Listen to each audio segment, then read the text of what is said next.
Salut, c'est Raph et bienvenue sur Rupture Co, le podcast où j'interviewe des gens qui, eux, ont enfin décidé de ce qu'ils veulent faire lorsqu'ils seront plus grands.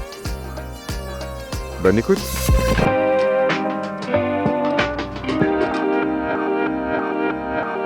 Eh ben écoutez, bonjour à tous, bienvenue dans le premier épisode de la saison 2 de Rupture Co. On est aujourd'hui en compagnie de Théo Irigaray.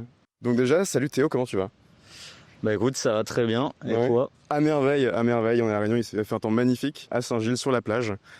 Il faisait pas très beau jusqu'à il y a 2 minutes, maintenant il commence à faire bien chaud, donc je pense que je vais transpirer tout du long, mais c'est pas grave. Alors Théo, tu es joueur professionnel de beach tennis, c'est bien ça, et pas de tennis de plage, j'ai fait l'erreur de le dire.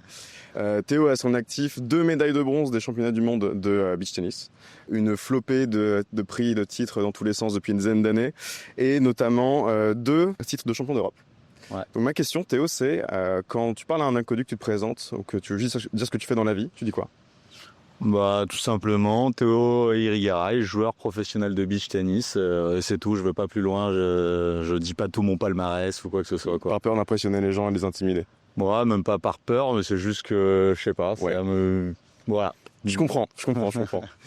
On va beaucoup parler de beach tennis aujourd'hui, déjà pour découvrir un petit peu le sport, pour un peu savoir comment t'es arrivé là. Mais avant ça, j'aimerais qu'on parle un peu de ton parcours avant que tout ait commencé. Donc, je t'en ai déjà parlé, mais moi, j'étais un peu stalké sur Internet dans les jours qui ont passé. Et ce que j'ai vu, c'est que grosso modo, ta carrière pro a commencé en 2014, par là. Qu'est-ce que tu peux me raconter un petit peu ce qui s'est passé avant ça, toute ton évolution au lycée, les études, etc., ce qui t'a mené finalement à faire du beach tennis ? Ouais, alors moi, quand j'étais jeune, j'ai un peu touché à tous les sports. J'ai toujours été amoureux du sport, donc j'ai fait du foot, du basket, tous les sports co. En vrai, les 3 passions que j'ai eues quand j'étais vraiment jeune, c'était le surf, évidemment à La Réunion sur une île, voilà, c'est paradisiaque. Le surf, j'ai fait beaucoup de volley, 4-5 ans de volley et 10 ans de tennis. Donc voilà, c'était un peu les 3 passions que j'ai gardées un peu toute ma jeunesse, jusqu'à que j'ai à peu près 16-17 ans où je me lasse un peu du tennis et comme de par hasard sur la plage, je découvre le beach tennis au Brisant ici à Saint-Gilles.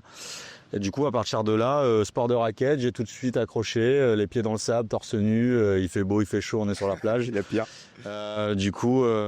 Voilà, j'ai un peu commencé à lâcher le tennis et le volley, et après je me suis mis 100% au beach tennis en fait. Okay. Voilà un peu comment j'ai commencé. Et est-ce que dès le départ, tu avais certains atouts, tu avais un bon niveau solide, tu avais des facilités peut-être ? Ouais, je pense que j'ai eu des facilités en beach tennis. Venant du tennis, j'avais quand même une bonne technique de volley, etc. avec les sports de raquette. J'avais fait du tennis volley, ce qui s'appelait comme ça à l'époque quand j'étais au collège en UNSS. Donc tu sais, le sport UNSS, c'était un peu le sport entre les cours. Qu'on avait entre midi et 2 ou le mercredi après-midi. Et il y avait une pratique qui s'appelait le tennis volley, donc j'ai découvert ça un peu, ça ressemblait un peu, c'était des raquettes en bois avec une balle dure, un filet plus ou moins pareil, sauf qu'on jouait sur terrain dur, tu vois. Et j'avais découvert un peu ça, et puis je pense que le volley, tu sais, c'était un peu des efforts de saut explosifs, etc. Et la combinaison des deux a fait que j'ai vite progressé en beach tennis. Et du coup, ça m'a permis aussi de m'accrocher un peu plus rapidement, quoi. J'ai senti que il y avait peut-être moyen de faire quelque chose, quoi. D'accord. Donc tu m'expliquais que toi, tu avais fait STAPS, c'est ça ? Ouais, exactement. Tu as fait STAPS à La Réunion ? Ouais, j'ai fait STAPS à La Réunion. Il y a une université STAPS au Tampon ici. Et voilà, j'ai suivi tout le cursus, j'ai fait 5 années. Je voulais devenir prof de PS à la base. Donc j'ai passé le concours. J'ai raté 2 fois le concours de peu. Et au final, au bout de ma 5e année, après avoir fait le mémoire et le master, j'ai décidé de partir en métropole pour essayer de poursuivre un peu ce rêve de beach tennis. Il y avait une structure haut niveau qui se montait à l'époque à Bordeaux. Ouais. Et du coup, voilà, les premières années, j'ai bossé en tant que prof de PS remplaçant dans l'académie de Bordeaux, aussi à La Réunion avant de partir. Et j'ai essayé de gagner un peu ma vie comme ça pour pouvoir justement me payer mes voyages pour aller jouer au beach tennis, quoi. D'accord. Et du coup, passer de La Réunion à la métropole, Bordeaux, donc je pense que l'été c'est sympa parce qu'il fait chaud, il y a quand même de quoi faire des plages et compagnie, mais l'hiver c'est plus compliqué, notamment pour l'entraînement. Donc ça tu m'en as déjà parlé, mais je veux bien que tu reviennes un peu là-dessus sur les conditions d'entraînement en métropole. Ouais, c'était quand même assez un bon choc pour moi. J'avais toujours vécu dans les îles, donc l'hiver je connaissais pas. J'étais allé peut-être une fois faire du ski quand j'étais petit avec mes parents, mais un hiver en entier, les 3 premières semaines, 1 mois, c'est drôle, mais au bout de 2 mois, j'en pouvais plus. Et du coup, pour ce qu'il en est du beach, on jouait en legging, en pull, en gants, en chaussons. La raquette, du coup, les sensations balle-raquette, vu qu'il faisait hyper froid, c'était compliqué, c'était hyper dur, t'avais pas les mêmes sensations. Enfin, on jouait qu'il vente, qu'il pleut, on a même joué une fois où il neigeait. C'est pas du tout pareil, tu casses un peu le sable avec tes pieds. Donc c'est vrai que le beach plaisir, comme on avait l'habitude ici à La Réunion, c'était pas la même. Donc soit t'étais vraiment déterminé, t'avais des objectifs, soit c'était très facile d'abandonner, quoi. Ok. Donc tu t'es quand même accroché pour essayer d'avoir une place sous le soleil. À quel moment est-ce que tu as senti que ça a pris un peu d'ampleur et que tu pouvais envisager une carrière professionnelle dedans? Assez tôt, à partir du moment où je suis parti à Bordeaux et qu'on a commencé à vraiment s'entraîner comme des pros, c'est-à-dire 2 fois par jour, tous les jours. Et j'ai senti qu'on commençait à voyager et faire partie un peu des meilleurs. Je dis on parce que je suis parti avec un pote à moi de La Réunion qui faisait la même chose, qui avait le même projet. On joue ensemble et on est rentré dans les 4 meilleurs Français assez rapidement. Et on a commencé à rentrer dans le top 30 mondial assez rapidement. Donc à partir de ce moment-là, je me suis rendu compte que j'avais vraiment envie de me dépasser. Quoi. De donner à fond. Ouais. Lui, il en fait encore aujourd'hui? Ouais. Aussi joueur pro, pareil? Exactement, pareil, il s'appelle Mathieu Gagano, il est top 15 mondial encore à l'heure actuelle. Donc, il est bien. Ouais. On l'embrasse.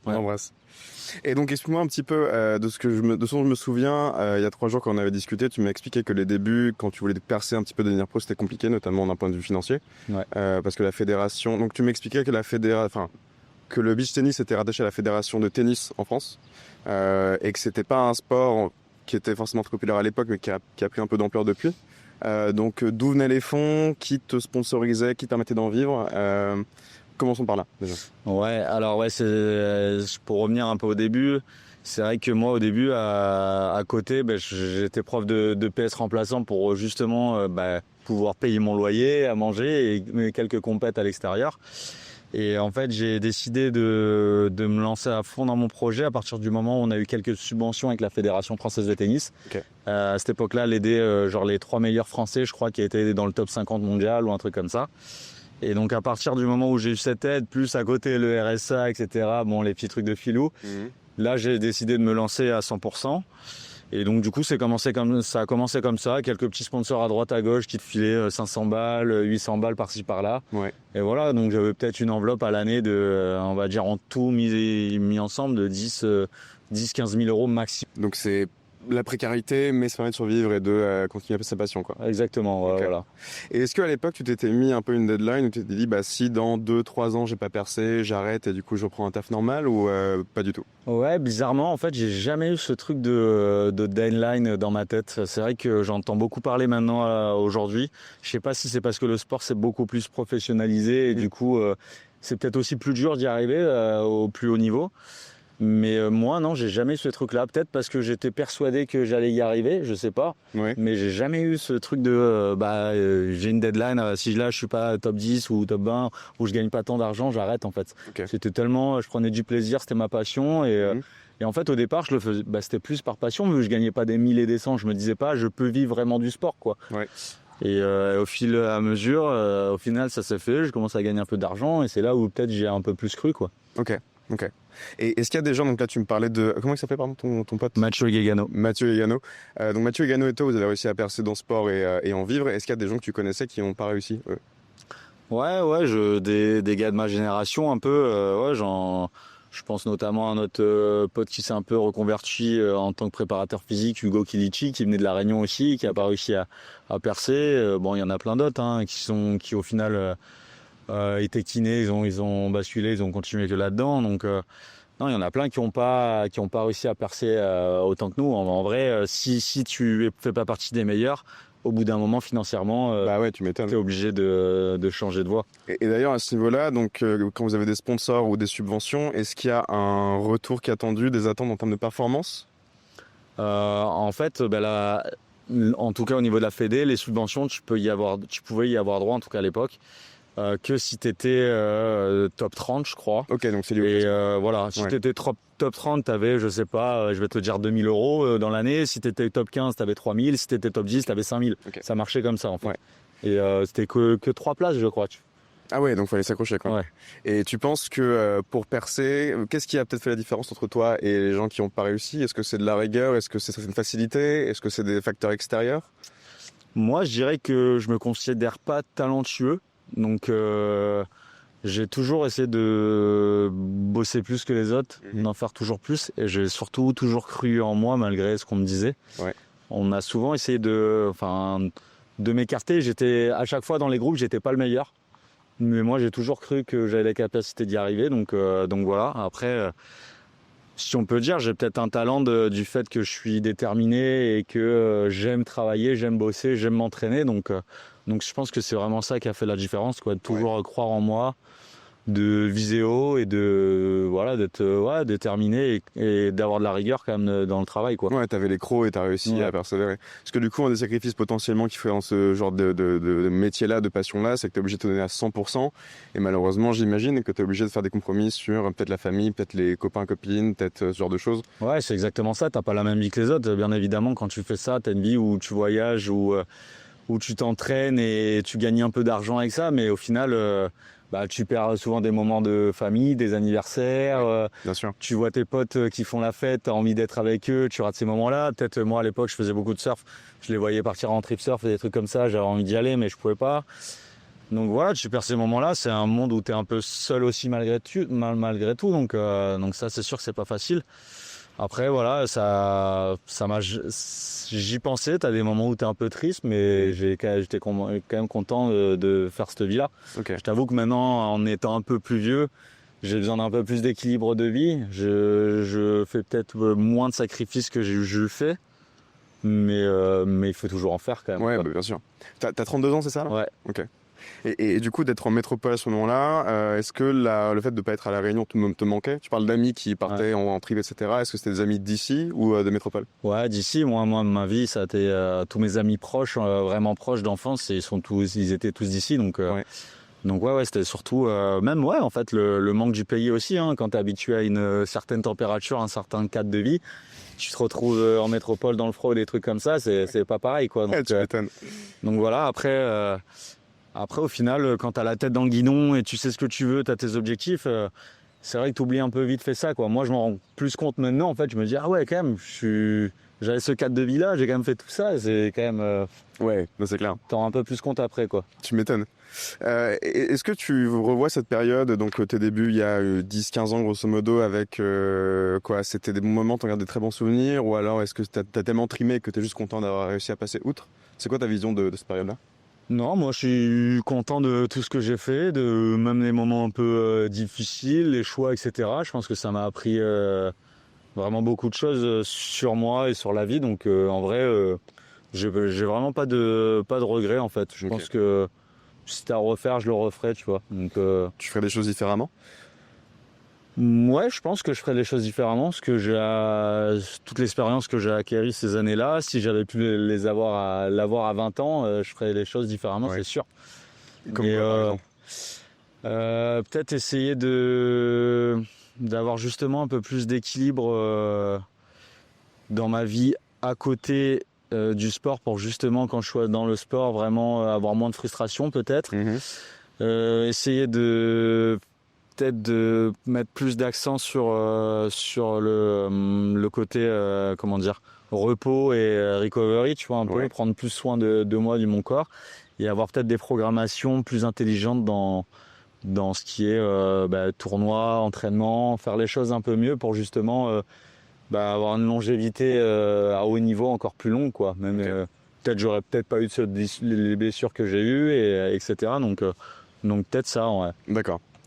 Comment tu vivais à l'époque les premiers donc t'appelles ça des Open, c'est ça, les tournois de beach tennis ? Ou alors non, c'est comment certains... Ouais, c'est certains noms qui s'appellent les Open de beach tennis, ouais. Okay. Et comment du coup t'as vécu tes premiers tournois en tant que joueur pro à ce moment-là ? Ce qu'il faut savoir, c'est que ça a vraiment bien changé le sport, ça s'est vraiment professionnalisé. Avant, on va dire que les plus gros tournois, c'était des 10 000 $, comme on appelait ça. Ouais. Maintenant, les plus gros tournois, c'est des 100 000 $, donc ça a bien évolué quand même, ça a fait x10. Mais les premières compètes internationales, je me rappelle, quand j'étais jeune, ça a été le tournoi ici, ça s'appelle l'Open des Brisants, qui existe toujours, et un Open qu'il y avait à Maurice, donc c'était mes premiers gros tournois et premiers voyages. Ouais. Pour moi, c'était un petit rêve éveillé. T'avais les meilleurs joueurs mondiaux qui venaient, les Italiens, quelques Brésiliens à l'époque, ça commençait tout juste. Et c'était cool, j'avais l'impression de me sentir comme un petit joueur pro. Enfin voilà quoi, donc c'était un petit rêve quoi, donc c'était cool. Est-ce qu'à l'époque, tu avais réussi à jouer contre des pontes un peu du beach tennis que tu connaissais déjà d'avant et peut-être tu avais un peu d'admiration pour eux, je sais pas si, ouais. Ouais, carrément, ouais, j'ai eu la chance de pouvoir jouer. Je me rappelle à l'époque, Vini Fonte, un Brésilien qui faisait partie des meilleurs joueurs mondiaux. J'avais joué Alex Mingosi. Est-ce que tu l'as laté? Vini, ouais, j'avais gagné pas la première année évidemment. Okay. Je suis parti comme tout le monde de tout début. Tu commences aux qualifications, tu perds au premier tour des qualifications. Après l'année d'après, peut-être tu passes un tour. Mais c'est ma première grosse victoire marquante. Ça a été contre ce joueur-là, justement, Vini Fonte, qui était peut-être dans les 5 premiers joueurs mondiaux, tu vois. Donc on avait gagné ici devant notre famille, nos amis. Et ça, c'était vraiment le premier match marquant de ma carrière, quoi. Ouais. Ce qui est d'ailleurs une de mes questions, aujourd'hui, donc avec du recul, c'est quoi le plus beau moment de ta carrière de joueur pro? C'est difficile de dire vraiment le plus beau moment. Je pense qu'il y en a eu plein. Après, je pense un moment vraiment marquant, ça a été quand même ma première victoire au championnat d'Europe en 2018. On jouait bien, on était, tu vois, il y a les têtes de série, donc c'est les meilleures équipes de 1 à 8. On devait être peut-être la 5e, 6e meilleure équipe sur ce championnat d'Europe. Et au final, on se retrouve à gagner le championnat d'Europe alors qu'on n'était pas du tout attendu. On jouait bien, mais on n'était pas non plus là à gagner un championnat d'Europe. Et du coup, là, ça a été incroyable. En quart de finale, on bat les numéros 1 mondiaux italiens. Cramarossa et Garavini. Un moment incroyable.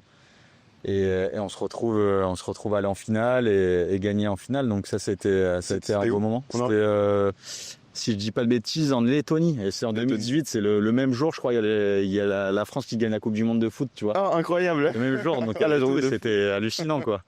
Donc ça a été quand même le premier plus gros tournoi marquant dans ma carrière. Ouais. Ok, trop bien. Tu l'as brièvement mentionné. Au niveau des pays qui brillent le plus dans ce sport-là, donc tu nous disais qu'il y avait l'Italie, qui avait inventé le sport il y a une quarantaine d'années grosso modo. Ouais, 50 ans même. 50 ans. Ouais. Brésil aussi, parce que du coup sur ton Instagram, on voit que quasiment tous tes posts sont à minima en portugais et portugais-anglais ou portugais-français, mais je crois que c'est tout portugais-anglais. Ouais. Donc c'est quoi la place aujourd'hui de la France sur la scène du beach tennis? Après le Covid, du coup, comme tu disais, le sport a explosé au Brésil, donc il y a vraiment eu ce glissement un peu des Italiens qui dominaient le sport, aux Brésiliens maintenant qui dominent un peu le sport. Mais la France a toujours été un peu dans ces 4-5 premières nations avec Italie, Brésil, Espagne, Russie et France, quoi. En fait, on a toujours été dans ce truc, dans ces nations-là. Le meilleur résultat de la France, ça a été 3e au championnat du monde par équipe. Ouais. Et après, sinon, au niveau européen, sur les 5-6 dernières éditions, je pense que 4 fois, on a été champion d'Europe, donc chez les messieurs. Donc, au niveau messieurs, c'est vrai qu'il y a un bon train devant de 2-3-4 bons joueurs. Et voilà, et ça pousse, ça attire un peu les jeunes là derrière, que ce soit chez les messieurs ou chez les dames, donc c'est cool. Ouais, forcément, dès qu'une équipe brille un petit peu, ça se voit avec le foot, ça se voit avec le rugby. Bon, même si on avait perdu en quart de finale il y a 3-4 ans, il y a un peu d'entrain qui se crée derrière, tu vois, et ça crée de la hype. Est-ce que tu le vois aujourd'hui, toi, au quotidien, qu'il y a de plus en plus de gens qui jouent peut-être à côté, là, au Brisant, ou un peu partout? Ouais, carrément. Surtout que la Fédération française de tennis, elle aide beaucoup pour le développement du beach. Elle a mis beaucoup de moyens malgré tout, donc il y a des structures, tout se structuralise un peu plus, c'est plus professionnel, donc ça amène qu'il y ait un vivier plus gros dans le haut niveau. Ouais. Donc ça c'est cool, on voit vraiment une évolution. Tu penses que vous êtes combien en tête du classement français par exemple à pouvoir vivre à 100% de ça? À l'heure actuelle, on va dire qu'on est vraiment... on est 5 joueurs français à faire que ça, vraiment, et à en vivre. Après, en vivre bien, on va dire 3 joueurs, je m'inclus dedans. J'ai la chance d'avoir un sponsor qui m'a aidé en retour de ma blessure. Sinon, les autres, c'est des petits jeunes qui arrivent, qui sont jeunes, ils ont moins de 23 ans et ils ont des subventions de la Fédé, donc ça leur permet de s'entraîner et de pouvoir suivre le tour. Je pense que les parents aident pas mal derrière quand même pour pouvoir suivre encore. Donc ils sont pas là à vivre bien du sport ou à vivre vraiment complètement du sport, mais ils ont pas de travail à côté en tout cas, ils se dédient à ça. Ok. Donc, je vais dire il doit y avoir 5-6 joueurs qui sont vraiment à suivre le tour sans travailler à côté chez les mecs et 3-4 filles qui le font aussi, tu vois. Ah ouais, donc ça reste quand même très très très niche de pouvoir en vivre, quoi. Ok, assez restreint. Ouais, voilà. Après, la nouvelle génération qui arrive et qui a des subventions de la Fédé, je sais plus combien ils sont. Ça doit être des groupes de 5 jeunes chez les mecs, 5 jeunes chez les femmes. Ok.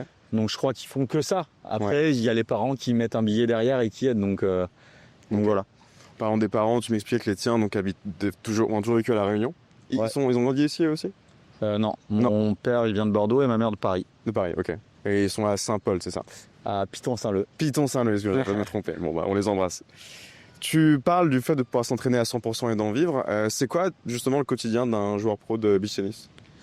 C'est beaucoup d'entraînement évidemment, hein. Moi je m'entraîne 3 fois par semaine en technique beach tennis, 3 fois par semaine physiquement. Ouais. À côté de ça, il y a tous les soins. J'essaye d'avoir au moins 3 fois par semaine des soins chez les kinés, etc. Ah, quand même. Ouais. Encore plus maintenant. Je pense que ça a pris plus de place maintenant. Je m'en rendais pas forcément compte avant quand j'étais plus jeune. T'enchaîner. Et, bon, le kiné, vite fait quoi. Mais maintenant, ça a une grande place aussi importante que l'entraînement. Donc voilà, en gros. Après, à côté de ça, la vie du sportif de haut niveau en beach, c'est beaucoup de voyages. Ouais. Moi, j'essaye de faire 3 semaines ici à La Réunion, chez moi, d'entraînement, etc. Et 3 semaines où je pars sur les compètes et d'avoir un peu ce rythme-là. Après, en vrai, c'est un choix de ma part. Je pourrais, si je veux, avoir un tournoi tous les week-ends et jamais rentrer ici. Donc voilà, c'est plus ou moins ce que je faisais avant. Ouais. Je jouais à peu près 40 tournois dans l'année. Ça fait presque un tournoi tous les week-ends. Donc voilà quoi. Jusqu'à ce que ça casse et que du coup tu as dû raccrocher les gants pendant quelques temps. Mais on va y revenir, c'est pas encore le moment. Donc tu parles souvent du classement mondial. J'imagine que plus tu participes à des tournois, mieux ton classement est globalement. Et si tu fais rien, en fait, tu descends mécaniquement. Ouais, en fait ça marche un peu comme le tennis. C'est un peu compliqué. Donc c'est que je peux jouer autant de tournois que tu veux sur une année civile, enfin sur une année. Ouais. C'est tes 10 meilleurs résultats qui sont pris en compte. Donc sur une année. Et l'année d'après, en fait, tu es obligé de défendre les points des tournois où tu as fait des points, ou sinon de les améliorer. En fait, ça marche comme ça, le classement. Et chaque semaine, il est actualisé en fonction de ça, en fait. D'accord. Donc voilà. Si dans tes 10 résultats, à un moment donné, tu fais une grosse perf sur un tournoi là dans l'année, ton 10e résultat, il va sortir tes 10 meilleurs résultats et tu as un autre qui va rentrer. Et ça va être comme ça. Et inversement, si par exemple en mars de l'an dernier, j'avais fait un gros résultat et cette année en mars sur ce tournoi-là, je fais pas de résultat, je perds mes points de l'an dernier. Forcément, tu descends, ouais. Exactement. Et du coup, ton classement, il monte ou il descend en fonction de ça. Et est-ce que c'est un gros point d'attention? Est-ce que c'est un truc que tu checkes régulièrement? Est-ce que ça t'angoisse? Enfin, c'est quoi ton rapport à ce classement? C'est vrai que quand j'étais plus jeune, je regardais beaucoup le classement. Et si quelqu'un te dit non, moi j'en ai rien à faire du classement, je suis totalement sûr que c'est faux. Ouais. Et en fait, indirectement, même si tu vas pas regarder, vu que le classement il change toutes les semaines, tu es tout le temps un peu au courant de ton classement et du classement des autres, parce qu'en fait, ce classement-là, il te permet aussi d'être tête de série, par exemple. Tête de série, c'est quand tu fais partie des 8 meilleurs pairs sur un tournoi. Ouais. Et ça te permet d'être plus ou moins protégé sur les tournois, d'avoir aussi le droit à l'hospitalité sur les tournois. Ouais. Les 8 meilleures paires, elles ont à chaque fois l'hôtel payé sur les tournois. Ils sont donc c'est quelque chose qui compte. Ouais. Donc c'est quelque chose qui compte. Donc forcément, tu vas regarder un peu le classement pour savoir si je joue avec ce mec-là, est-ce que je vais faire partir des meilleurs ou etc.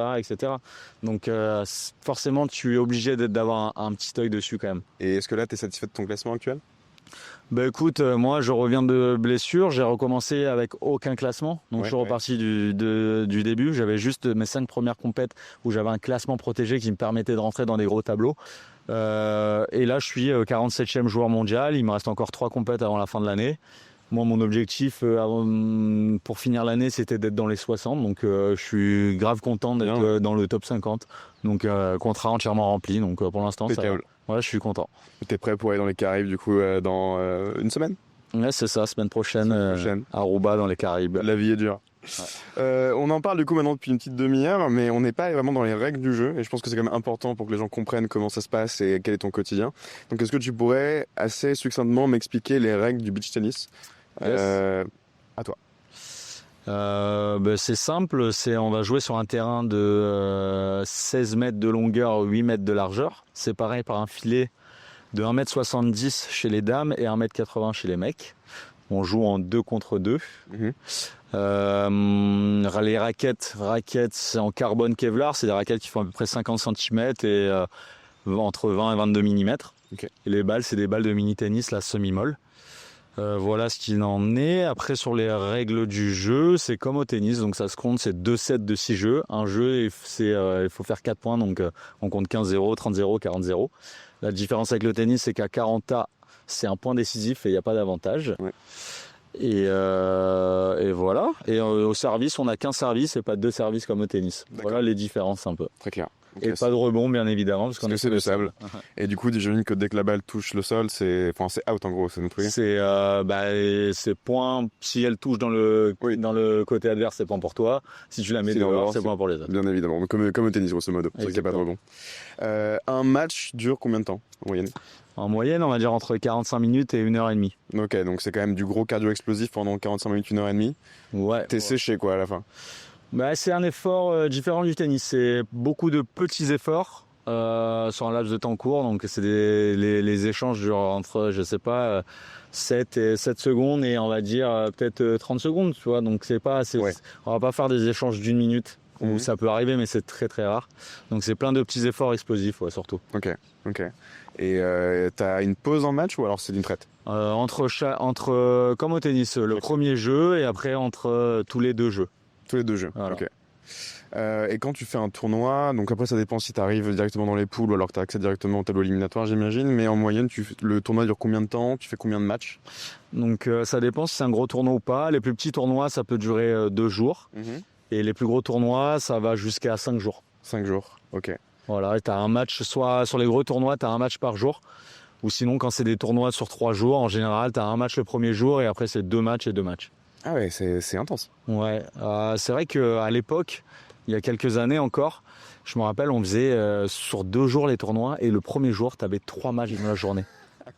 Et là, c'était dur physiquement. Je me rappelle pas comment on faisait. Parce que maintenant, en fait, quand on fait qu'un match, je me dis c'est bien un match. Oh c'est super, la journée elle est remplie, c'est plus. Du coup, je me dis qu'après, tu fais des étirements, trucs de kinésithérapie pour que tes muscles soient en frais pour le lendemain, quoi. Sinon. Ouais, t'es obligé, sur tous les tournois, t'es obligé d'avoir une équipe de physio, etc. Donc, après les matchs, en tout cas, moi, pour ma part, je vais toujours chez le physio. Et est-ce que tu as senti la différence entre, par exemple, toi, quand tu avais 25 ans et toi aujourd'hui, sur la récupération, sur le corps, en fait ? Est-ce que le corps tient toujours la route ? Carrément. Moi, je faisais partie de ceux qui disaient, quand j'entendais les mecs de 30 ans qui disaient « Ah, tu verras, c'est dur la récup, je suis vieux, etc. » Je disais « Ouais, d'accord. » Et au final, maintenant, je le ressens vraiment depuis que j'ai... C'est dur à dire, mais oui, depuis que j'ai passé les 30 ans, je sens que j'ai besoin de plus de récup, je sens que j'ai un peu plus mal partout. Et voilà, et je me dis c'est dommage de ne pas avoir plus pris soin de mon corps plus jeune, quoi. Surtout que je me suis toujours appuyé sur mon physique et c'est vrai que j'ai peut-être un peu négligé cette partie-là de récupération après les entraînements et les matchs. Faire plus de renfo, d'étirements, ça t'aurait bénéficié aujourd'hui ? Du renfo, j'en ai toujours fait, je pense. Mais c'est surtout de la récup, donc les soins kinés, le froid, les étirements, tout ça, etc. Les massages, c'est des choses qui sont importantes, quoi. Ok. Bien dormir. Ça fait ça, du coup. Ouais. Okay. Donc on a fait expliquer des règles, on parle beaucoup de toi, mais on n'a pas donné de chiffres, parce que les chiffres sont assez éloquents. J'ai mentionné que tu avais gagné une trentaine en gros de tournois depuis tes débuts. En tout cas, tu avais participé à une trentaine de tournois. T'en as gagné combien ? T'as fini premier combien de fois ? Ouais, je sais pas. Je me demande, j'ai pas le nombre exact, mais ça doit être entre 30 et 40, je pense, titres sur le circuit international. 4 par an en moyenne à chaque fois. C'est okay. Comme ça, ouais. Ça paraît propre, dit comme ça. Ouais. J'ai pu voir ton win rate du coup sur internet, donc je te disais la dernière fois, mais donc 2022 c'est l'année où tu as été 5e mondial, donc ton meilleur classement. Tu étais à 78% de victoire. 2021, 83% de victoire, donc vraiment 4 matchs sur 5 tu l'as gagné. Et 2014, donc ta première année, tu étais déjà à 76%. C'est pharaonique, faramineux. Est-ce que c'est des win rates standards ? Comment tu vivais les défaites à ce moment-là du coup ? Ouais, non, c'est sûr que quand tu es au-dessus de 50%, au-dessus de 70%, c'est que tu gagnes quand même pas mal de matchs. Donc non, c'est pas quelque chose de commun, on va dire. Ouais. Et c'est vrai que ces années-là, entre 2019 et 2023, c'est les années où j'ai le plus gagné. Et Et je me rappelle surtout en 2021 ou 2022, sur tous les tournois que je participais, j'arrivais presque tout le temps minimum en demi. Donc forcément, tu gagnais au moins à chaque fois 3 matchs par tournoi. Donc voilà, après, le classement parlait par lui-même. Je suis arrivé 5e mondial. Donc quand tu arrives 5e mondial, c'est que tu fais partie des meilleurs et que tu arrives souvent au bout. Donc, tu penses pouvoir atteindre à nouveau ce classement ? Moi, je me serais pas remis après mes blessures si je me sentais pas capable de pouvoir atteindre le meilleur niveau. Ouais. Donc, pour moi, le meilleur niveau, c'est être top 10 mondial. Et une fois que tu es dans le top 10, ça veut dire que tu arrives souvent sur les derniers carrés. Donc, pour moi, la place de numéro, d'être dans les 5, c'est encore possible. En tout cas, moi, je me suis toujours dit, si tu veux aller haut, il faut toujours rêver grand. Donc, moi, je continue d'y croire. Le jour où j'y croirai plus, je m'arrêterai. Ok. Un bon coup de soleil dans le cou. Ça va être nickel. Tu mets beaucoup de crème solaire ? Ou alors ton corps est habitué Non, j'essaye d'en mettre. J'en ai pas mis beaucoup avant, mais là maintenant, j'essaye justement. J'en ai pour la nuit si tu veux. Non, t'inquiète. C'est ok, d'accord. Tu l'as brièvement mentionné à plusieurs reprises, mais effectivement, en donc décembre 2023, tu t'es blessé.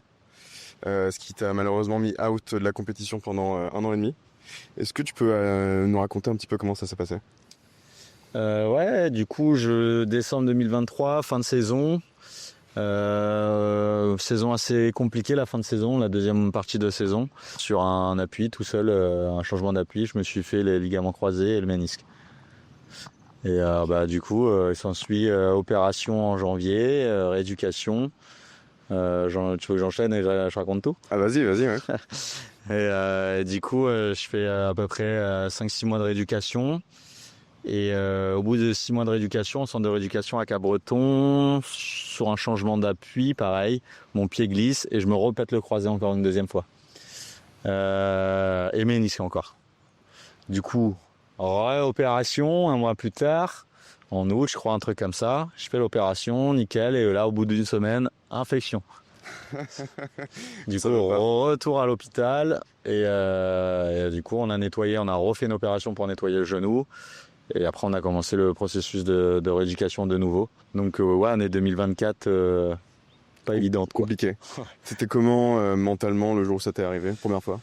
La première fois, en fait, j'ai su tout de suite que je m'étais fait les croisés parce que j'ai entendu un gros crack et voilà. Et du coup, ça a été très dur à accepter. Bien sûr, je me suis posé plein de questions. Mais assez rapidement, au final, je me suis remis dans la rééducation, je suis déterminé, je me suis dit c'est pour ça qu'il va m'arrêter, et du coup je suis allé à fond. Et du coup peut-être un peu trop à fond parce que j'ai voulu revenir plus tôt, même si on me disait attends bien les 6 mois, les 9 mois pour revenir, etc. C'est vrai que à chaque fois que je faisais des tests avec les kinés, etc., mes tests étaient positifs, je me sentais bien physiquement, cliniquement, donc j'en voyais toujours plus. Et c'est vrai que je pense que peut-être avec le recul, j'ai voulu aller un peu trop vite et j'ai envoyé un peu trop fort. Et c'est peut-être pour ça que ça a cassé une deuxième fois. Tu m'étonnes. Et donc tu passes effectivement de joueur pro où ta vie c'est ton sport, ton corps, et du jour au lendemain en fait t'es obligé de te mettre au repos et de rien faire. Tu le vivais comment ce moment-là ? Ouais, c'était surtout ça qui était dur. Je pense j'ai été habitué depuis tout jeune à être un peu hyper actif niveau sport, toujours faire plein de sports, etc. Donc là d'être chez moi à devoir penser et pas aller me défouler. J'avoue que c'était compliqué. Après, une fois qu'on a pu commencer la rééducation dure, du coup, c'était un peu mon moment de défoulement parce qu'au final, il fallait s'arracher, c'était dur. Ouais. Mais c'est vrai de ne pas pouvoir faire plein de sports différents, c'était quand même compliqué ça, d'être toujours dans cette routine, de m'occuper de mon genou, de la rééducation. Et mentalement, c'est difficile. Après, ça m'a permis de faire autre chose aussi. J'ai fait une formation de préparateur mental, etc. Donc, j'essaie d'aller découvrir autre chose. J'ai fait beaucoup de travail sur moi. Mais c'est vrai que c'était pas évident. Et est-ce que dès le début, on te disait que tu pourrais reprendre à haut niveau ou c'était une incertitude ? Non, si, après la première opération, quand même, on me disait que c'était quand même quelque chose d'assez commun.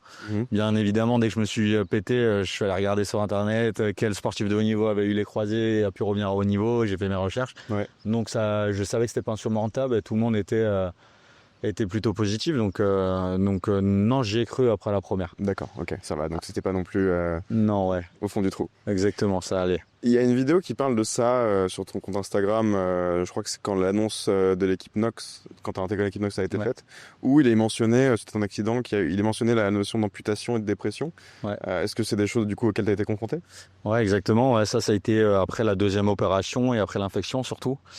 C'est vrai que quand je me suis répété la deuxième fois, je me sentais hyper bien physiquement. Je voyais un peu le bout du tunnel. Je venais de m'inscrire à ma première compète qui devait être 3 semaines après où je me suis répété.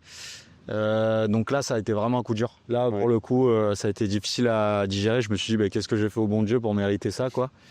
Et j'ai quand même fait l'opération. Et quand derrière, une semaine après, j'ai eu l'infection, là, pour le coup, là, ça a été dur. Et j'avoue que pendant un bon mois et demi, bah oui, je vais pas honte de le dire. Je pense que j'ai été en dépression et c'est la première fois de ma vie où je me suis dit. Ah ok, c'est ça la dépression quoi, où t'as l'impression d'avoir que des idées négatives qui viennent dans ta tête et tu sais que avec le recul de sportif de haut niveau, tu sais que des idées négatives t'en as tout le temps, mais t'arrives à les remplacer avec des idées positives et il faut le faire et là en fait j'y arrivais pas, c'était plus fort que moi, je voulais que rester à la maison, faire rien faire et encore une fois grâce à mes parents ils m'ont un peu mis un coup de pied au cul, ils m'ont dit vas-y on sort, vas-y etc.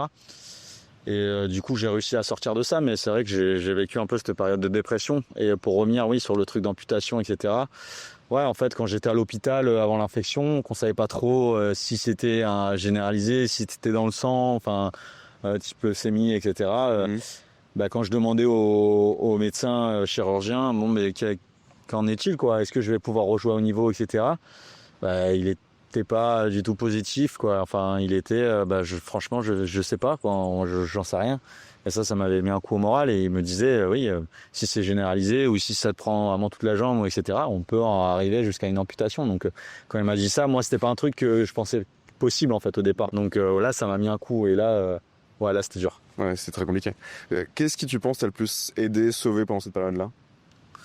L'entourage, la famille? Ouais, je pense que la famille, ça a été la famille et quelques amis qui sont venus, les quelques mes amis qui m'ont envoyé des messages.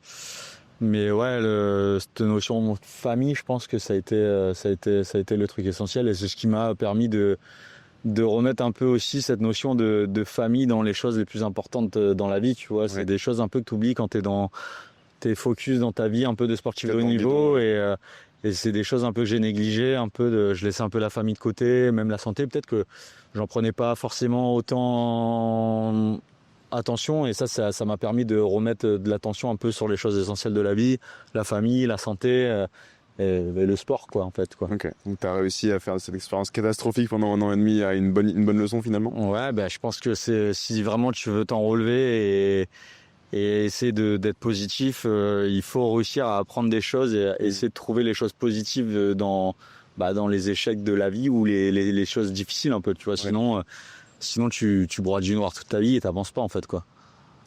Et donc tu as repris les compétitions donc là en avril-mai, un truc comme ça?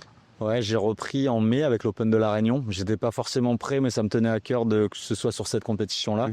Qui se déroulait où du coup? À La Réunion, au Brisant ici, sur la plage où on est. Okay. Mais vraiment, on va dire que j'ai repris en juin. En juin? Ouais. D'accord. Ça donnait quoi du coup cette première compétition?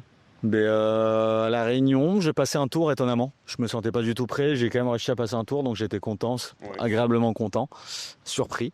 Et en juin, je suis parti faire 3 compètes au Brésil et la toute première compète, je fais quart de finale direct. Ah ouais. Et donc là, complètement surpris. Et voilà, et après les 2 autres compètes, je sais plus, je crois que je passe un tour et je perds au 2e tour, mais en faisant des gros matchs contre des gars qui sont top 15, top 10 mondial. Genre j'en ai un, je perds au 3e set et l'autre je perds genre 7-6, 6-4 en ayant des balles de 7 quoi, alors que ça fait partie des meilleures paires mondiales. Donc c'était c'était hyper positif, je m'attendais pas du tout à ça en fait. Donc si on m'avait dit ça à ma reprise, j'aurais signé direct. Et du coup, tu as fait ces tournois-là donc, dans l'équipe Nox. L'équipe Nox, c'est une équipe.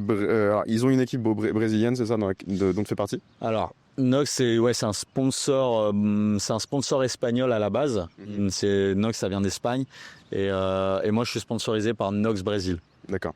Voilà, en gros. Aux côtés donc de Nicolas et Véronica qui sont tous les deux français. Non. Non, Nicolas est français, Véronica est italienne. Exactement. C'est ça, ok. Mal mérité qu'il ait un nom italien. Exactement. Et donc l'équipe, l'équipe Nox, ça les a pas refroidis de savoir que tu étais sur le retour après 1 an et demi de. Comment ça s'est passé un peu les négociations pour c'est une très bonne question. C'est vrai que moi non plus, je savais pas trop, j'avais un peu peur de ça. En fait, j'ai arrêté avec mon équipementier d'avant, je pense en mars. Moi, je devais revenir en juin. Ils m'ont quand même accompagné pendant 1 an et demi de blessure presque. Sauf financièrement aussi. Financièrement, mais justement financièrement, ils ont pas respecté leurs engagements qu'ils m'avaient dit pendant la blessure, et c'est pour ça que du coup, moi, j'ai décidé d'arrêter avec eux en mars, avec mon ancien équipementier. Et du coup, à partir de mars, j'ai commencé à essayer de chercher, d'être sur le marché pour voir un peu qui a envie de m'accompagner dans ce projet un peu fou. Ça reste un projet un peu fou parce que même si moi je repars un peu de zéro et je pars un peu dans le flou, je sais pas quel niveau je vais avoir, où je vais me situer. Pour une marque, c'est pareil. Après, j'ai la chance d'avoir pour moi le passé que j'ai eu, l'image que j'ai eue. Et je pense que malgré tout, je sais que j'avais de l'attrait pour les marques. C'était quand même... C'était une belle histoire et j'ai essayé de m'appuyer justement, vendre un peu le fait que c'est mon histoire, c'est quelqu'un qui a été à haut niveau, qui revient après des longues blessures et qui peut potentiellement revenir à haut niveau. Et je pense que pour une marque, ça peut aussi être une belle image pour elle. C'est du storytelling. Ouais. Et du coup, on a essayé de jouer là-dessus avec un ami à moi au Brésil qui a un peu fait office de manager là-dessus, qui a essayé de me vendre justement auprès de Nox. Et je t'avoue que j'avais presque signé avec une autre marque. Et une semaine après, juste après avoir plus ou moins dit oui de parole avec cette marque-là, il y a Nox qui est arrivé. Ouais. Et c'était une occasion en or, donc je pouvais pas refuser quoi en fait. Qu'est-ce qui faisait que cette offre-là était mieux? C'était juste financièrement ou alors c'était l'image? Non, justement, financièrement, l'offre de Nox était un peu moins bonne que celle que j'avais eue. Ouais. Mais Nox étant une marque mondialement connue et qui avait une belle image en fait, je me voyais plus accorder mon image de sportif de haut niveau avec l'image de Nox. Okay. Et faire un pari avec eux là-dessus, parce que je pense qu'eux ils faisaient un gros pari sur moi et j'avais envie de parier un peu là-dessus, même si financièrement peut-être qu'ils m'offraient un peu moins que l'autre marque quoi. D'accord. Et donc j'ai demandé comment ça se passait, mais donc c'est un ami à toi du Brésil qui a démarché en ton nom, c'est ça? Ouais, exactement. D'accord. C'est ça. C'est difficile de dire que c'est mon manager, c'est quelqu'un qui me suit depuis quelques années, qui m'aide, on est en très bons termes, mais oui, là-dessus, on peut dire qu'il a fait un peu office de manager. Alors, on rigole, j'aime bien l'appeler mon manager depuis cette histoire-là, quoi. Donc, j'en suis vraiment reconnaissant parce que je suis très fier de pouvoir être avec Nox maintenant, quoi. Et est-ce que tu pourrais potentiellement cumuler donc ce sponsor, donc c'est l'équipe Nox, avec un autre sponsor qui te sponsorise toi, que pour une marque XY? Ouais, à part l'équipementier raquette. Ouais. Nox, vu que c'est équipementier habits et raquettes, j'ai pas le droit d'avoir un autre équipementier concurrent en gros. Mais tu pourrais être sponsorisé par la bière Phoenix de Maurice et Exactement. Bon, l'alcool, on n'a pas le droit vu qu'on est de haut niveau. Mais par exemple Coca-Cola ou un truc comme ça, ou un truc d'assurance, une marque d'assurance. Ça pourrais le faire, oui. Ça, je pourrais le faire. Ok. Et en parlant d'alcool, du coup, est-ce que tu bois? Écoute, j'ai fait beaucoup de sacrifices où il y a plein d'années où j'ai pas bu. Maintenant, je m'octroie un peu plus de pouvoir boire une bière de temps en temps. Mais malgré tout, je fais attention. C'est pas non plus. Non, voilà, c'est pas non plus c'est pas non plus un truc où je prends un grand plaisir. Mais bon. Oui, je vais faire une soirée de temps en temps où je vais boire un peu d'alcool, où je vais boire peut-être une bière une fois de temps en temps. Et j'ai pas honte de le dire, quoi. Je pense que ça fait aussi partie de maintenant mon équilibre pour justement me sentir bien dans les baskets. Ok. C'était ma question, savoir si c'était un énorme fêtard qui avait dû du coup raccrocher les gants à cause de sa carrière sportive ou non. Mais ouais, non. Après, par contre, oui, j'ai fait des années de sacrifice où je buvais pas du tout d'alcool en fait. Ok. Très bien, mais c'est grâce à ça que t'en es là aujourd'hui peut-être, donc on regrette pas. J'imagine que la question de ton accident, et je t'ai parlé de l'âge tout à l'heure, en fait ma question, in fine, c'est quoi la longévité d'un joueur de beach tennis aujourd'hui? Jusqu'à quel âge est-ce que tu peux espérer avoir une carrière à haut niveau et la maintenir? Alors avant, on pouvait dire qu'on pouvait avoir une carrière de haut niveau jusqu'à peu près 40 ans. La preuve, il y a encore un mec ou deux qui joue jusqu'à 40 et quelques. D'accord. Et qui joue encore pas mal.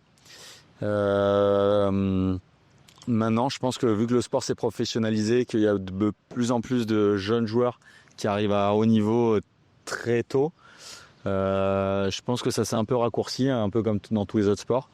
Mais je pense que jusqu'à à peu près 36, 37, 38 même, tu peux réussir à rivaliser avec le meilleur. D'accord. Voilà, moi, personnellement, je m'étais toujours dit jusqu'à à peu près 36, 37 ans. Après, là, maintenant, avec la blessure, à voir jusqu'à quand. Moi, je jouerai tant que je sens que je peux être à haut niveau. Si je sens que je peux pas aller au-dessus de ce niveau-là, j'arrêterai. Et donc, le jour où ça arrivera, donc tu as encore de belles années devant toi, ça, on est d'accord. Et le jour où ça arrivera, est-ce que tu sais ce que tu feras à ce moment-là? Est-ce que tu voudras devenir entraîneur? Je sais pas, il y a des entraîneurs d'ailleurs de... Ouais, bien sûr, là, ça se démocratise beaucoup plus. Il y a toujours eu des entraîneurs, mais maintenant, il y a vraiment ce rôle d'entraîneur de joueur pro. Donc, entraîneur pro, on va dire, qui commence à bien se démocratiser, où ces entraîneurs commencent à pouvoir gagner leur vie correctement en suivant les joueurs, en voyageant.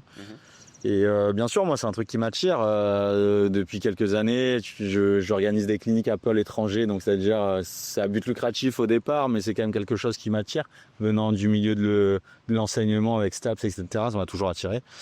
Et donc oui, moi, après ma carrière, j'aimerais bien rentrer au sein de la Fédération française de tennis, m'occuper un peu du haut niveau, être sélectionneur de l'équipe de France, être un peu tout ça. Donc j'ai un peu déjà ma vision un peu là-dessus, essayer de rentrer un peu là au niveau de la Fédé.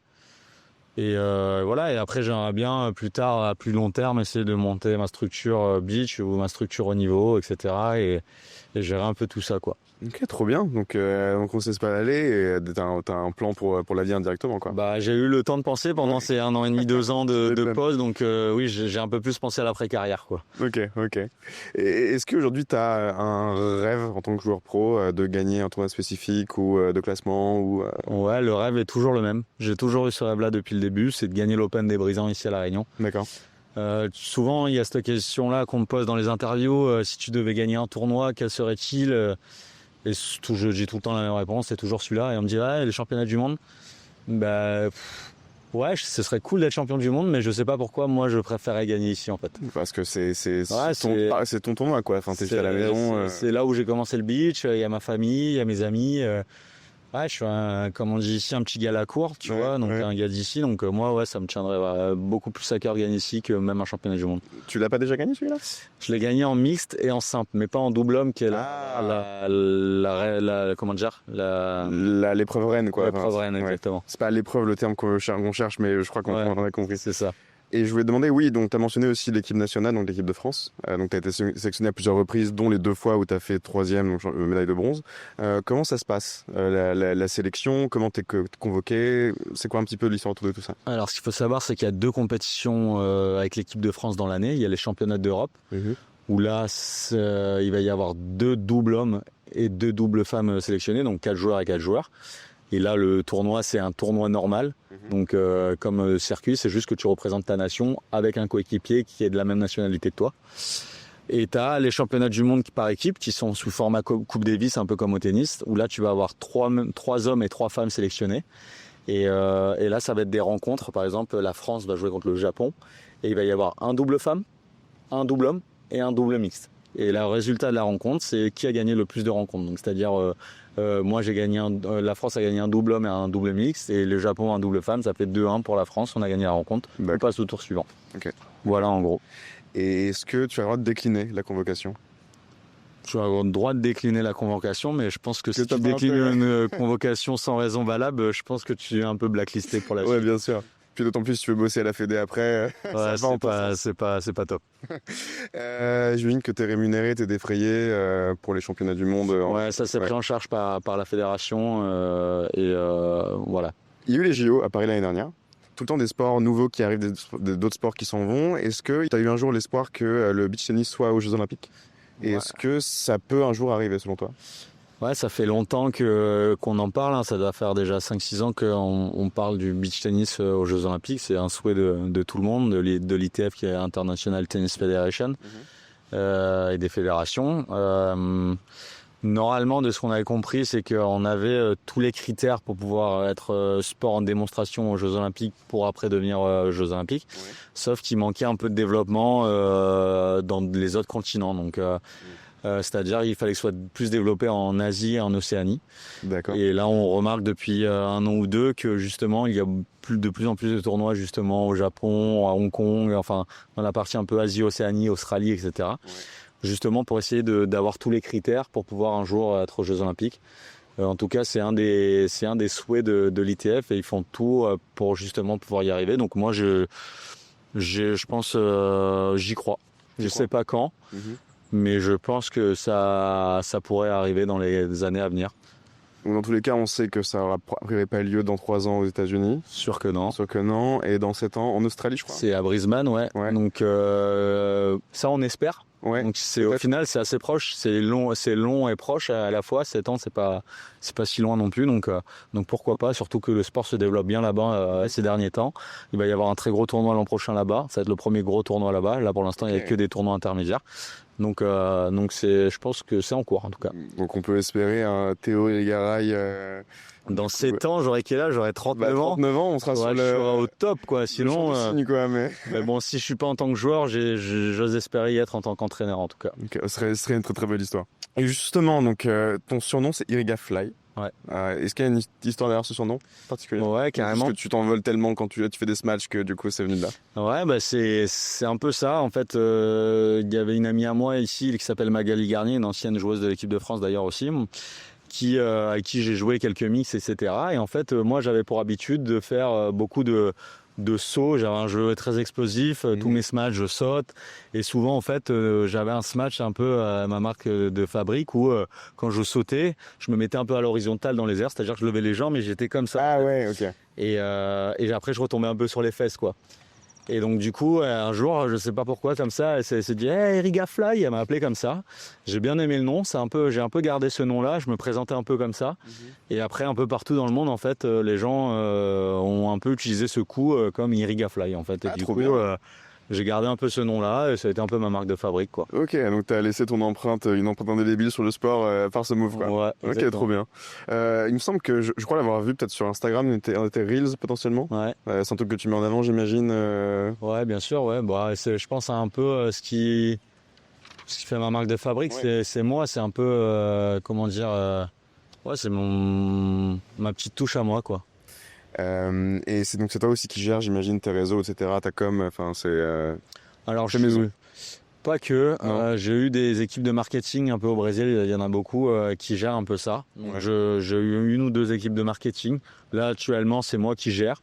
Mais j'ai quelques personnes qui m'aident, quelques vidéastes quand je suis au Brésil ou quand je suis ici ou ailleurs, qui des fois montent des reels. Mais c'est vrai que j'aime bien le faire moi aussi. Ouais. Et j'aime pas forcément que quelqu'un ait mon compte ou ma vie privée en main, donc je préfère le faire moi pour l'instant. Ok. Donc très voilà. bien. Une petite communauté Instagram, j'ai vu, ça se porte plutôt pas mal, quoi. Ouais, ça va. Écoute, je crois que j'ai posé la plupart de mes questions. Il restera une question. Donc, ce que j'aime bien faire dans l'émission, c'est de demander à un invité de poser une question à l'invité d'après. Ouais. Donc là, tu vas arrêter de la question qui a été posée par Alain il y a 6 mois pour le dernier épisode de la saison 1. Okay. Est-ce que tu as un peu un leitmotiv, une formule, une phrase qui te représente et que tu essaies d'appliquer au quotidien de ton travail? Une philosophie, quelque chose comme ça qui te représente? Ouais, moi alors, je peux répondre sous 2 formes à cette question. Là maintenant, en tout cas, moi, c'est beaucoup c'est de la résilience, quoi, en fait. Je l'avais déjà un peu tout au long de ma carrière, un peu de même quand c'est dur, il faut y aller, il faut y aller, il faut y aller. Et j'ai toujours été un peu persévérant, c'est têtu et persévérant même. Et là, après la blessure, je l'ai encore plus compris que c'est pas parce que c'est difficile ou qu'on te dit que c'est impossible ou quoi que ce soit qu'il faut s'arrêter à là. Je pense que tu peux toujours surmonter et surtout en fait apprendre de ces moments un peu difficiles pour être meilleur. Ouais. Donc ça c'est un peu mon leitmotiv. C'est pas, on va dire que c'est les choses difficiles ou dures ou les échecs en fait, c'est ce qui va te permettre d'être meilleur et d'aller encore plus de l'avant. En fait, c'est pas des choses qui sont forcément négatives. Après, un truc que moi j'ai toujours suivi et que ça venait de ma mère en fait, et c'est peut-être pas la bonne formule de l'auteur, mais elle me disait toujours vise la lune si tu veux au moins atteindre les étoiles. Et moi, j'ai toujours eu un peu ça comme fil rouge. Et j'ai toujours rêvé grand pour justement essayer d'avoir des objectifs, atteindre des objectifs hauts. Et je pense que c'est beaucoup pour ça que j'ai réussi, je pense. Ok, donc de la persévérance et viser très très haut pour... toujours rêver, c'est pas s'interdire de rêver, je pense. Ok, très très bien. Et est-ce que tu as, toi, du coup, une question pour le prochain invité? Ouais, j'avais une question. Du coup, je l'ai un peu oublié depuis l'autre jour, mais je vais m'en rappeler. 30 secondes. Alors, la question que j'avais, laisse-moi 2 secondes, je me rappelle. Prends ton temps. Ah oui, voilà. Donc moi, c'est pas dans le leitmotiv tout ça, c'était ça va être un sportif le prochain ou tu sais toujours pas qui tu vas? Je sais, mais c'est pas censé influencer la question. Ok. Bon bah peu importe que ce soit un sportif ou pas, mais moi c'est ce que j'aime bien. J'aimerais savoir en fait quelle est l'anecdote de voyage la plus incroyable que cette personne a eu dans toute sa vie. En gros. Alors ça tombe super bien parce que la question de voyage fonctionne très bien avec ce profil-là, donc c'est super. La question est nickel. Ok. Voilà. Et donc je te la pose. Oh là là. En plus je m'étais dit si je la pose, il va forcément peut-être me la poser. Et là ça me vient pas. Mais putain j'en ai plein des anecdotes de voyage. Oh là là c'est ouf. J'en ai plein. Toi t'as tellement voyagé. C'est compliqué. Mais c'est un peu dans tous les sens quoi. Oh là là. Une qui t'a marqué, une qui devient particulièrement marrante ou qui t'a motivé, anéanti, peu importe. Non, allez, je vais en faire une dernière qui me vient à l'esprit là parce que c'était récemment. Et j'en avais une autre bonne, mais je peux pas la raconter parce que elle est. Je veux pas la raconter. Le teasing est horrible, mais ok. Du coup, je vais raconter un peu la dernière. Non, la dernière anecdote de voyage. J'ai beaucoup voyagé ces 10 dernières années et j'avoue que j'ai quand même eu souvent de la chance. Il m'est pas arrivé beaucoup de péripéties de voyage, style je perds des bagages ou des trucs comme ça peut arriver à beaucoup de monde ou je rate des vols. Et là. En un voyage, il m'est tout arrivé. Donc là, c'était cet été, en juillet, je crois. Je devais aller jouer un tournoi en Estonie. Et je revenais d'un tournoi au Portugal, je crois. Et du coup, je prends mon vol depuis le Portugal pour aller à Paris. Il fallait que je repasse par Paris. Donc j'arrive le matin tôt, je pense à 6h à Paris, un truc comme ça. Et j'avais mon vol pour l'Estonie en fin de journée à 7h. Donc j'avais presque 10 heures d'attente à l'aéroport. Donc je décide à la lounge pour attendre, pour patienter toute la journée. Et je me dis, bon, j'ai le temps, j'ai 10 heures, donc voilà, la journée passe, je prends mon temps, etc. J'avais déjà la porte d'embarquement pour le prochain vol, et là on arrive, il doit être, je pense, une heure avant le vol, 1h15. Je me dis, bon, je suis à la lounge, je sais que la porte, elle est juste à côté, tranquille. Donc là, je sors et tout. Bon, je suis un peu short quand même, mais je me dis, ça va. Et là, je descends et tout, et je regarde sur toutes les portes, où est-ce que c'est ma porte d'embarquement, et je la trouve pas. Et je me dis, putain, mais c'est bizarre quand même. Et là, je vais poser la question, ou je sais plus, je vais regarder sur un autre tableau de bord, et en fait, je vois que le terminal a changé. J'étais plus du tout dans le bon terminal. Ah merde. Donc il fallait que je prenne un bus pour changer de terminal. Donc il me fallait au moins un quart d'heure de bus, etc. Donc là, je commence à courir, un peu à flipper et tout. Je prends le bus et tout. Je cours, sauf qu'il fallait repasser des contrôles de sûreté pour arriver à la porte. Donc là, je me dis, mais je vais jamais avoir le temps. J'essaie de demander aux gens pour passer devant, etc. Je passe devant, je fais tout. Je commence à suer et tout. L'horreur. Je cours, j'arrive à la porte fermée. Boum, je rate mon vol alors quand même, j'étais 10 heures à l'aéroport. Et là, je me dis, mais c'est pas possible, j'ai jamais raté de vol. Le seul fois où je suis 10 heures à l'aéroport, je rate mon vol. Ouais. Donc, ils me disent, bon, allez voir Air France ou je sais pas, et essayez de voir si vous pouvez avoir un vol pour le lendemain sans payer, etc. Donc, je fais ça, etc. Je réussis à avoir un vol pour le lendemain sans payer, nickel, tout. Je trouve un petit hôtel à côté. Voilà, le lendemain, je reviens, je prends mon vol. Je viens pour l'Estonie. J'arrive le matin, à midi, un truc comme ça. Pas de valise. Le tournoi le lendemain, tu vois. Et là, je dis, oh putain, c'est l'enfer ce tournoi, c'est quoi. Et au final, je vais à l'hôtel, un petit hôtel. J'arrive dans un hôtel merdique en plus, c'est l'enfer.